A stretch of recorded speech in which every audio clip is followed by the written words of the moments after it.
is our 85 kilo jiu-jitsu title fight. On the left, he's 29 years of age, under 85 kilograms, fighting out of Sydney West MMA and Art of Jiu-Jitsu under Coach Luke Martin. We have Josh Allsopp. Opposite him, he's 25 years of age, under 85 kilograms, fighting out of the Australian Elite Team under Coach Ninos Damo. We have Thomas Messo. Ladies and gentlemen, we are back here in Australia's premier fusion cage for your co-main event of the evening, brought to you by G-Shock. This bout is for the under 85 kilo Nogi Championship belt. Introducing first, in the blue corner, at 29 years of age, fighting out of Sydney West Martial Arts and AOJ under Coach Luke Martin, with an official weight of 85.3 kilos. Please welcome Josh Allsopp.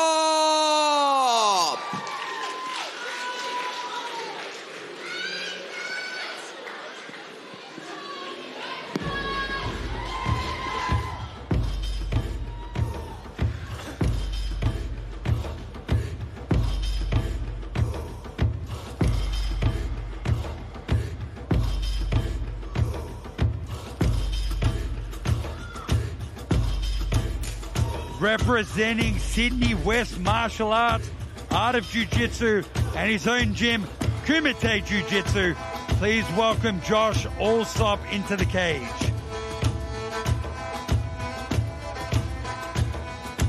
Josh winning his last FFC fight in CJJ. Dominant display. Always exciting to see Allsopp in the cage. Yeah, his jiu-jitsu is very methodical. It's very calculated. He's someone with so many accomplishments under his belt that this title match was well deserved. And his opponent in the red corner, at 25 years of age, fighting out of the Australian Elite Team under Coach Ninos Damo, with an official weight of 84.4 kilos. Please welcome Thomas Messo.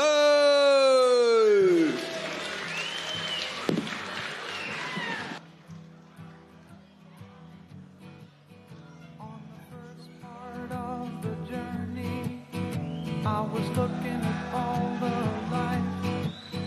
There were plants and birds. Making his way to the stage at 25 years of age, fighting out of AET under Ninos Damo, the ever cool Thomas Messo. Yeah, Thomas Messo, I mean, in his interviews leading up to this event, you know, he made it know, he made his intentions pretty known. It was no secret that, you know, he's had many opportunities. He's won a lot of tournaments, a lot of, local scene, national scene, the whole thing. And it was time for him. He really wanted to step up, and he wanted to really prove himself against, a legit black belt. And he really wanted this fight badly. He made those intentions completely clear. And here he is. And he wants it's like a personal thing. He wants to feel more fulfilled that, he's come up against this elite competition and overcome it. This is a huge thing for Tommy Messo. And let me tell you, this kid is so talented. He is such a talent. It's awesome to see these boys in the cage. I can't wait. Thomas Messo, Josh Allsopp.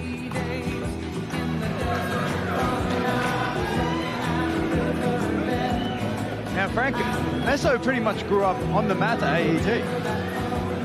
Yeah. He's 7 years old. 100%. Him and his brother have been in the game forever. I've seen them since they were young, and it's just awesome. You walk in AET on a pro day, and everyone's in there, and they're all there warming up. We're all cool and hanging out. It's just the amount of talent that's on the mat is just phenomenal. It really is phenomenal, and I'm proud of that. Being in the business for over 22 years, it's awesome to see where jiu-jitsu, especially no-gi, has elevated to. Here we go. We are underway here at the No-Gi Jiu-Jitsu FFC title fight, Messo versus Allsopp, brought to you by G-Shock. Both boys pulling guard. Have a look at that. Some people might think that was weird, but it's not. It's actually just strategic and tactical.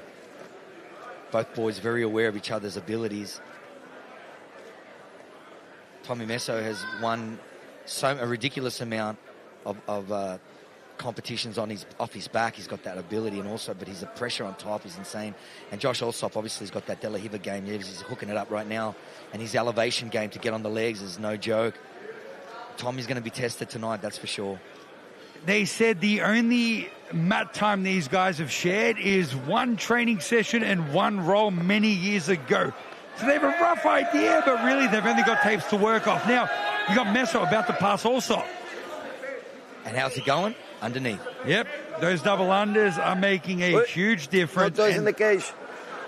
We have the cage, which is like the third person in there, just blocking Allsopp from being able to recover, but Allsopp doing a great job maintaining his guard. This is what you got to do. Jean-Jacques loves this underpass. Jean-Jacques, this is his number one strategy when he wants to pass. He loves going underneath. It just takes the legs, the hips, everything out of the equation and puts it all on the back of their neck. I mean, it makes sense. And what I love that Messo's doing now is really clamping those knees together as well. He's really minimizing the radius of Josh's guard. Yeah, pulling and squeezing, we call that. You can make sure you're pulling on those quads, squeezing those knees together and putting all that weight on the neck. Now, right now, Josh is on his upper back, which is to his advantage because he can squirm. See how he's squirming? But once Tommy pulls him to him and gets him right on the base of his neck, it's going to want to force Josh to roll over. But where the hell is he going to go?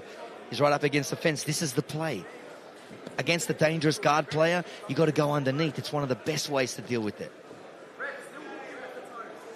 Yeah, you see Josh kind of folded up like an accordion, but doing the right thing, trying to get his head to face the middle of the cage just so he can make space to do what you said he should do. Exactly. I mean, Josh is doing a great job to hold him off, but, you know, this pressure, you only have so much in you to do it, and the idea of this underpass is to want your partner to pass your guard, just to relieve pressure. Josh looking for options off his back here. He's not going to, pull that shoulder in, crunch it, isolate it, see what attacks he can start generating. It's a smart tactic. I mean, if all you youngsters out there come up against a dangerous guard, going underneath is so important. It just takes everything out of the mix. Your arms are not inside. Now he's got full guard.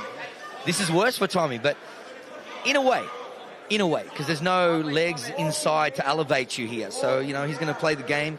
Let's see how he goes. Yeah, that attacking a shoulder, attacking an arm to generate that space, that was good from Allsopp to get him to the close guard position. For sure. But Messo's doing the right thing, just smushing him right up against that cage, really limiting Allsopp's options. And if that guard opens up, you might see Thomas again trying to just extract his elbows and go underneath all over again. And that's the play. Allsopp's resorting to framing off the face, doing whatever he can to make that space.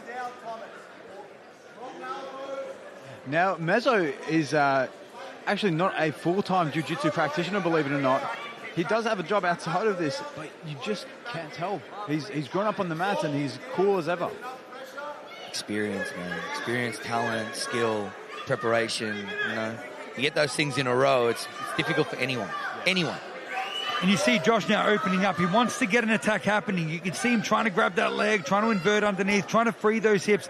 He wants to pick up the action if he can, and you can see the frustration. He's looking up at the ref, asking, why isn't Thomas getting done for stalling? But I think Tom's doing a lot. He's doing a lot right now, keeping Josh on his back. But it's starting to push the stalling point. What do you think, Frank? Here's an opportunity to go underneath again. The legs are open. All he's got to do is escape his elbows and just go under those hips again. And where's he going to go? He's stuck against the fence. It's the play, I'm telling you. It's the play of the day. Double underhooks is the way to go. We saw it in the previous fight, how well it worked against those big, strong heavyweights, and we're seeing it again.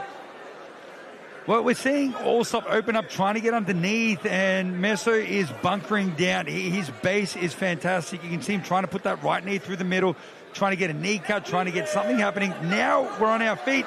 Now we're going to see Allsopp try to attack a little bit more as well. Yeah, Tommy's starting to get frustrated, and I think his impatience is catching up with him. Because right now, Allsopp's setting up something on that left-hand side. And like we were saying, the flexibility, you see that high pommel, the second you can put that foot on the shoulder, you retain your guard, and it just changes everything. You might see Tommy walk around and force his head towards the mat, to the cage again. Let's see if he does it. 146. This match has flown.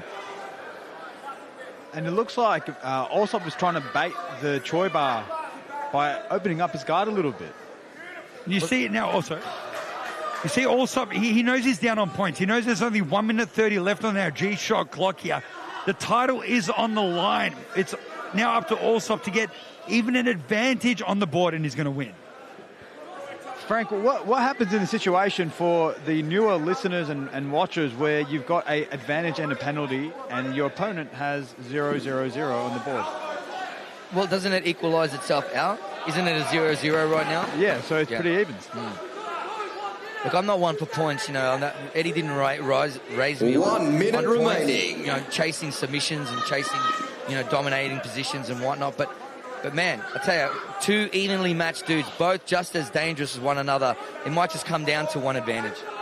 With 45 seconds left, you're going to see Josh really pick up the pace here. You can see him trying to get underneath. He's trying to attack the arms. His hips on the outside now, and he's looking for an opportunity to catch maybe a triangle. Wow, he's working so hard for that, isn't he? With 30 seconds left, all he needs is an advantage, and he will pull out the victory. He's trying to get underneath, octopus guard, trying to get to that leg, whatever he can. He's getting frustrated now. Can't blame him. It's a tough ask. Look, to be fair, is it worth stalling points now this close to the end of the match? Or can Thomas just sit here and, get a victory? Allsopp is fighting to the end, though. Yeah, he's not giving up.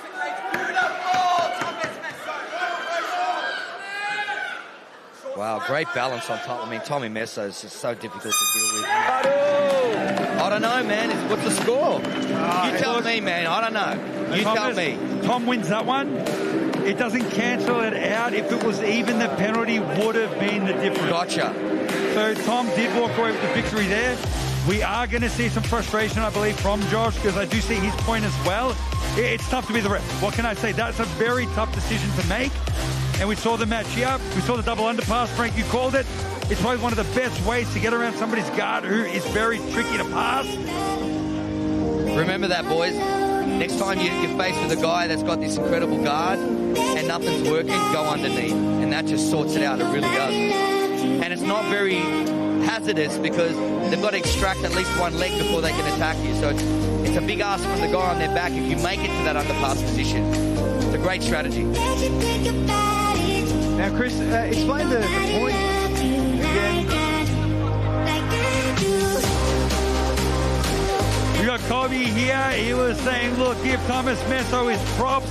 Thomas Messo is one of the best in the country. What can we say? This bout has gone the distance for your winner by one advantage. Red corner, Thomas Messo.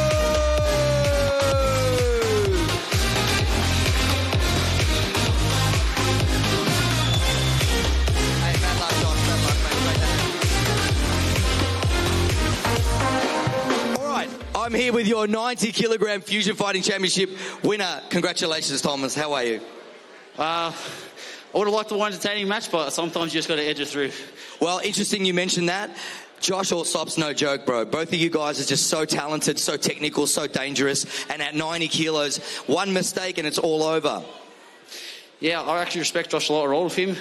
He actually took my back a few times when he rolled. So I'm like, fuck that, De La Riva. Don't get smashed. But I want to shout out my team, AET. Best team in the country. Awesome. I want to ask you something. When did you decide to go underneath? I want to guard, but he sat back. I'm like, you know what? I'll come on top. I don't want to play in that Berimbolo leg lock kind of game. Like, I'll come on top. It was near the cage. I'm like, let's just go here. Awesome. It was a great decision because it really put him in a spot. He couldn't really find any space to, impose that incredible guard of his on you. It was a great tactical decision. Yeah. We worked hard to fit in the back room. Nina said, can't say. Well, what's next for you, Thomas? I mean, I know this meant a lot to you when in the lead up to the event, you really wanted a challenge. You wanted somebody that was going to really push you and that you look up to and respect. And do you feel like you've fulfilled now? Yeah, I feel fulfilled right at the moment. I think next I'm going to start cutting down to 77. So if you're about 80 kilos for 80cc trials, start bulking. If you're low 70, start cutting to 66. Oh, wow. Well, big plans. Put your hands together for your Fusion 90-kilogram champion, Thomas Messo.